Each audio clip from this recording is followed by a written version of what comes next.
Hello dear student, welcome. तो अभी हम लोग नेक्स्ट टॉपिक डिस्कस कर रहे हैं स्टैगफ्लेशन। ओके, तो स्टैगफ्लेशन में एक वर्ड है इन्फ्लेशन, समझ लो, है ना। तो इन्फ्लेशन का मतलब महंगाई होता है। इन्फ्लेशन का मतलब कौन होता है? महंगाई। तो जब ये आंसर लिखिए कीन कीन बहुत बड़ा ये इकोनॉमिस्ट है, उसका नाम डाल देने का। तो इन्फ्लेशन, प्रॉब्लम, अनएम्प्लॉयमेंट। तो अभी एकदम शॉर्ट में लेके डायरेक्ट भेजे में डालता हूँ। तो स्टैगफ्लेशन का मतलब होता है जहाँ महंगाई भी होती है और अनएम्प्लॉयमेंट भी होता है। मतलब सब चीज़ महंगा भी है और बेरोजगारी भी है। मतलब देश का जो इकोनॉमी एकदम लो ग्रोथ, मतलब जो देश का विकास है जो 100 की स्पीड में चलता है वो डायरेक्ट 20 की स्पीड में आ जाता है, एकदम लो, एकदम स्लो। मतलब क्या, ये इन्फ्लेशन से थोड़ा आगे है, जिसमें सप्लाई साइड इकोनॉमी बोलते हैं इसको। मतलब ना एक तरफ से पूरा चीज़ क्या हो जाता है, मतलब बीमारी, जैसे इंसान बीमार होकर बेड पे आता है ना, वैसे देश की इकोनॉमी रुक जाती है। स्टैगफ्लेशन, जो वड़ा पाव 15 का मिल रहा है वो डायरेक्ट 22 रुपया हो जाता है, 22 से 25 हो जाता है ना। जो जो ट्रेन की टिकट 500 में मिलती है वो 800 900 में हो जाती है। पर कमाई तो नहीं है, पर महंगाई बढ़ती जा रही है, तो उसको बोलते हैं स्टैगफ्लेशन। क्या बोलते हैं उसको? स्टैगफ्लेशन। तो सबली बात है, तो स्टैगफ्लेशन होता क्यों है? मतलब तेजी महंगाई, एकदम हाई लेवल ऑफ महंगाई बोल सकते हो। ओके, तो सबसे मेन है सप्लाई शॉक। क्या है? जैसे कि सब कंट्री क्या करती है, गल्फ़ कंट्री से ऑयल लेती है, गल्फ़ और रशिया से क्या लेती है? ऑयल लेती है, क्योंकि ऑयल के बिना इंडस्ट्री चलेगी नहीं, ट्रांसपोर्ट सेक्टर चलेगा क्या?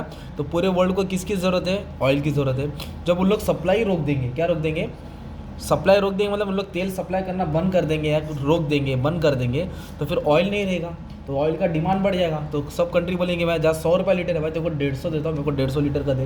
तो इस तरह क्या होता है, सप्लाई रुक जाने के कारण तेज़ी बढ़ जाती है। तो सप्लाई शॉक मतलब ऑयल का दिया, प्राइस हाइक करते लोग। तो प्राइस बढ़ाने के लिए लोग क्या करते हैं, तेल की सप्लाई बंद कर देंगे, फिर क्या हो जाएगा, तेल का दाम बढ़ जाएगा। तो फॉरेन कंट्री जब तेल का दाम बढ़ा देगी, इंडिया में जो भी चीज़ इंपोर्ट होगा, तो इसके धीरे धीरे सब सर्कल में सबकी दाम बढ़ती जाते हैं। तो सप्लाई शॉक, तो महंगाई एकदम हाई लेवल पे हो जाती है। ओके, स्टैगफ्लेशन का पहला है। फिर एक कॉस्ट पुश, क्या बोला है? तो कॉस्ट पुश मतलब प्रोडक्शन। जैसे कि वड़ा पाव ले लो एग्जाम्पल, लोकल एग्जाम्पल्स की दे रहा ताकि तुमको समझ में आए। वड़ा पाव बनाने के लिए तेल लगता है, आलू लगता है ना, गैस लगता है ना भाई। तो ये सब चीज़ नॉर्मल रेट पे चल रही है। तो अब ये सब चीज़ का दाम बढ़ेगा तो वड़ा पाव का दाम क्या होगा? बढ़ेगा ना यार। जो अब बंदा 15 का वड़ा पाव बेच रहा है, पब्लिक भी खा रही है, वो भी बेच रहा है, खुश है। अब तेल का भाव बढ़ेगा, आलू का भाव बढ़ेगा, पाव का भाव बढ़ेगा, तो 15 का नहीं बेचेगा भाई, है ना, 18-20 का बेचेगा। तो उसको बोलते हैं कॉस्ट पुश इन्फ्लेशन। जो कॉस्ट ऑफ प्रोडक्शन, जो बनाने का मटेरियल है उसका भाव बढ़ रहा है, मटेरियल का भाव बढ़ रहा है, तो फिर महंगाई बढ़ जाती है। फिर नेक्स्ट लो प्रोडक्टिविटी। क्या है? लो प्रोडक्टिविटी का मतलब होता है जब चीज़ ज़्यादा बनता है ना, तो ज़्यादा बिकता है, तो डिस्काउंट मिलता है, तो पैसा कमाती है। जब चीज़ ही कम बन रहा है तो शॉर्टेज होएगा। क्या होएगा? शॉर्टेज मतलब कमी होएगा। और जो चीज़ की कमी थी उसका डिमांड ज़्यादा होता है, और डिमांड ज़्यादा होगा तो प्राइस ज़्यादा होता है ना यार। क्योंकि लो प्रोडक्टिविटी के कारण क्या होता है कि लेबर काम तो कर रहा है पर प्रोडक्शन ज़्यादा नहीं बन रहा है। प्रोडक्शन ज़्यादा, तो कम प्रोडक्शन के कारण कम सप्लाई होगा, और जिसके कारण डिमांड ज़्यादा हो जाएगा और प्राइस बढ़ जाता है। तो लो प्रोडक्टिविटी है ना, ये भी एग्जाम्पल डाल सकते हैं। और क्या है, एक सिंपल एग्जाम्पल बताऊँ, टैक्स। क्या है? गवर्नमेंट हर चीज़ का टैक्स बढ़ाएगा। क्या बढ़ाएगा? तो प्रोडक्ट का प्राइस क्या रहेगा? सस्ता रहेगा, महंगा रहेगा? महंगा रहेगा ना। अब देखो ना, जो बेचारे शराब पीते हैं ना, शराब सिगरेट, पहले सस्ता आता था। क्या आता था? 30-40 रुपये में उन लोगों का काम बचा। अभी जीएसटी इतना लगा कि 140 हो गया, कितना हो गया, तो उन लोगों ने भी पीना छोड़ दिया। तो अच्छी बात है ना यार। तो टैक्स बढ़ने से क्या हो रहा है मालूम है क्या? टैक्स बढ़ने से क्या हो रहा है? प्रोडक्ट का प्राइस बढ़ रहा है, उसको ही बोलते हैं इन्फ्लेशन। और एक ले लो मॉनिटरी शॉक्स। क्या है? मॉनिटरी शॉक्स का मतलब क्या होता है? Where more money is pump into the economy at lower cost. मतलब होता है कि जैसे कि ना 2000 की नोट, 1000 की नोट, 500 की नोट, ज़्यादा, मतलब इकोनॉमी में ज़्यादा मनी आ जाएगा, मनी सप्लाई ज़्यादा हो जाएगा, नोट्स ज़्यादा हो जाएंगे, तो फिर लोगों के पास पैसा भी क्या आएगा? ज़्यादा आएगा। जब लोगों के पास पैसा ज़्यादा आएगा तो डिमांड बढ़ जाएगा। क्या बढ़ जाएगा? तो डिमांड के कारण प्राइस बढ़ जाता है। क्या बढ़ जाता है? देखो लॉकडाउन था, कोरोना वायरस था, तो लोगों के पास पैसा नहीं था, तो महंगाई भी नहीं थी, सब चीज़ सस्ती थी एक तरफ से। पर जैसे पैसा लोग खर्चा करते गए, फिर बाद में डिमांड और बढ़ते गया, तो मॉनिटरी शॉक्स बोलते हैं इसको।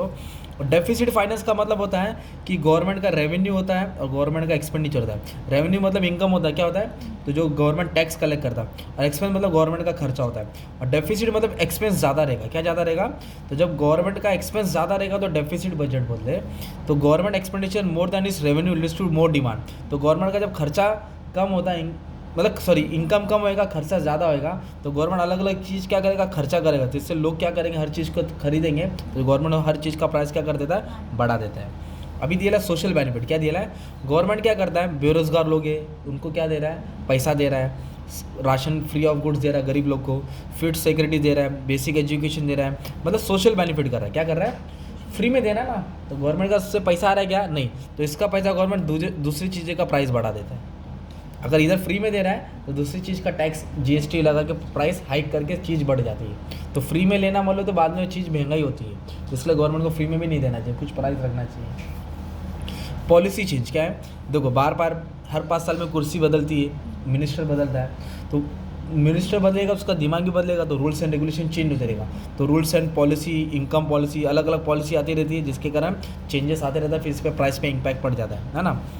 राइज इन स्ट्रक्चरल अनएम्प्लॉयमेंट, मतलब क्या होता है कि जो ट्रेडिशनल इंडस्ट्री है, जो पुरानी इंडस्ट्री है, वो डेवलप नहीं हो रही है, वो अंडर डेवलप रह रही है और वो बंद होती जा रही है। और न्यू इंडस्ट्री जितनी रहेगी उतना डेवलप होगा, उतना प्रोडक्शन होगा, बट ओल्ड इंडस्ट्री स्ट्रक्चर में आ ही नहीं रही है ना, डेवलपमेंट हो ही नहीं रहा है ना, रीडेवलपमेंट हो नहीं रहा है, वो बंद हो रही है, जिसके कारण प्रोडक्शन फॉल हो रहा है। ये भी रीज़न है। और कॉजेज इन यूएसए, मतलब कैसा है ना, एक को बुखार आया तो बाकी को भी बुखार आता है, बीमारी फैलती है ना भाई।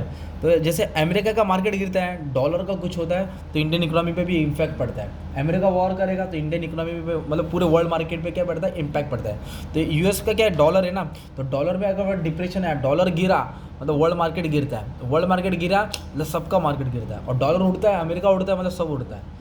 तो अमेरिका का गिरना उड़ना बाकी कंट्री को तकलीफ देती है, जिसके कारण महंगाई बढ़ जाती है। तो इसको बोलते हैं स्टैगफ्लेशन। स्टैगफ्लेशन क्या है, economic situation where stagflation inflation exist दोनों होता है। It is character with low economic growth, increasing unemployment, higher rate of inflation, ज़्यादा महंगाई होती है। तो ये फिलिस को जो भी बाद में पढ़ने वाले इन्वर्स रिलेशन, मतलब इन्फ्लेशन और अनएम्प्लॉयमेंट दोनों का रिलेशन इन्वर्स है, मतलब जितनी महंगाई बढ़ेगी उतना बेरोजगारी बढ़ेगा, ऐसा बताएगा। Okay, thank you very much and all the best for exam.